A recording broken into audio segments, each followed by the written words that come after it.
Hello guys, nandito na naman ako at eto, hindi natin pwedeng hindi flex itong House Bill na ito, ang panukalang batas na ito na isinusulong ni Kong Martin Romualdez at ni Kong Jude Asidre ng Tingog Party List.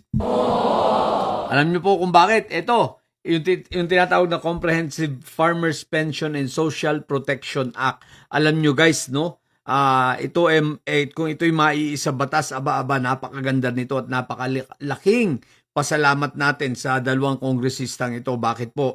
Ang makikinabang po nito ay ang ating mga farmers.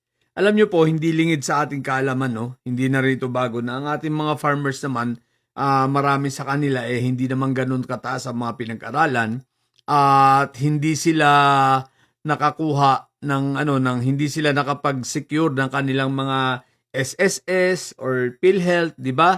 Upang sa ganun, sa pag-edad nila ng 60, meron silang retirement pension man lang, no? Walang ganun. Dahil syempre nga, naging magsasaka sila. Alam mo naman ang katotohanan sa ating bansa. Kumbaga, ngayon lang talaga, 2 Marcos lang naman talaga ang tumutok sa pagsasaka.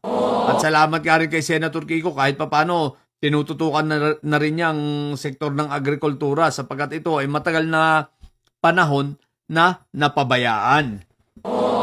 Pero guys, ang batas na ito na isinusulong ay upang itong mga retirees natin na mga natapos na, mga umedad na ng mga 60 years old, magkaroon rin sila ng pensyon na nagkakahalaga ng at least 3,000 a month plus meron pa silang insurance. Insured rin sila, no? Ibig sabihin, ngayon pa lang bilang farmers, i-insured na sila sa mga insurance, sa magkakaroon sila ng mga benefit, ang accidental, and I think pati kasama na ang death. At ito ay sagot ng gobyerno, walang gagastusin dito ang mga farmers. Pero guys, ito ang coverage nitong sa pension, syempre, pag retire ka na, pag edad 60 years old ka na, or siguro kung kahit wala ka pang 60 years old, basta ikaw ay merong medical condition or mental impairment, nakalagay rito permanently or temporarily incapacitated for the performance of farm work in which she was habitually engaged. So, ibig sabihin, yun nga, kapag meron kang medyo incapacitated ka na o wala ka ng kakayanan na gawin pa yung mga pag-farming na ang rason maybe accident or yun nga, mga sakit, magkakaroon ka ng automatic ng pensyon. So napakaganda nito guys, no, para sa ating mga magsasaka. At ito ay malaking tulong para sa kanila.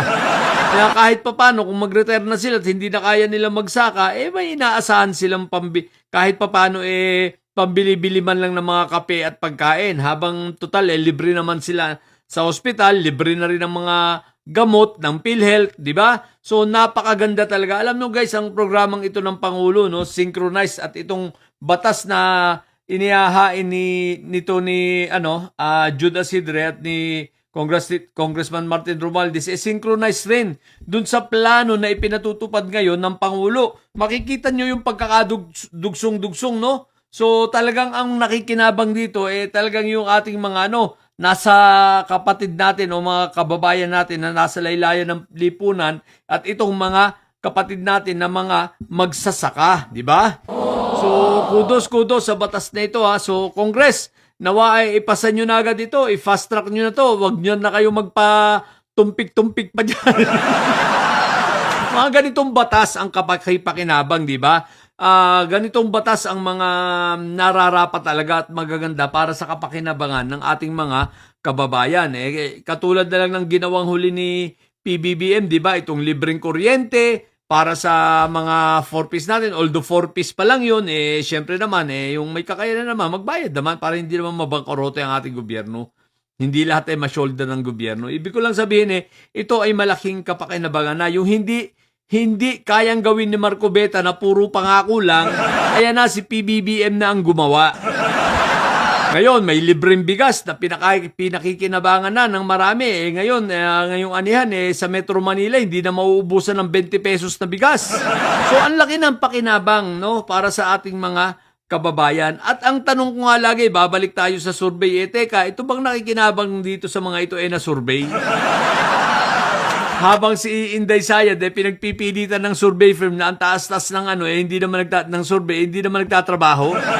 Kaya tuloy ang sabi ng mga political analyst, pababa ng pababa si PBB. Paano pababa ng pababa? Sinusurvey naman ninyo yung mga talaga ba may sinusurvey kayo? Yun ang tanong, di ba?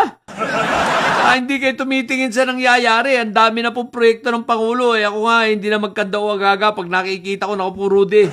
Mag-research na lang kayo. Pero congratulations sa 423,000 na nagkabahay na ala condominium mo. Karamihan sa mga bahay sa ninyo, ha? So, ang importante lang, ingatan, syempre. Dahil sarili na ninyo yan, ha? Sarili na ninyo. So, yun lang. Salamat kay Lacom Martin. Napakaganda nito, kaya fineflex ko, ha? So, sa mga magsasaka natin dyan, eto, abangan na ninyo ito, ha? At ito ay talagang para sa inyo ang batas na ito. Nawa naman sa Kongreso, medyo bilis-bilisan at maipasa agad ito. Sigurado ako, pagdating sa Pangulo, perma na agad ito. No?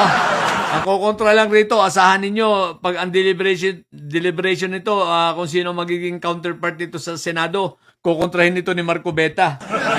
Nung mga chinador na yan. At si Cayetano, naku, puro de.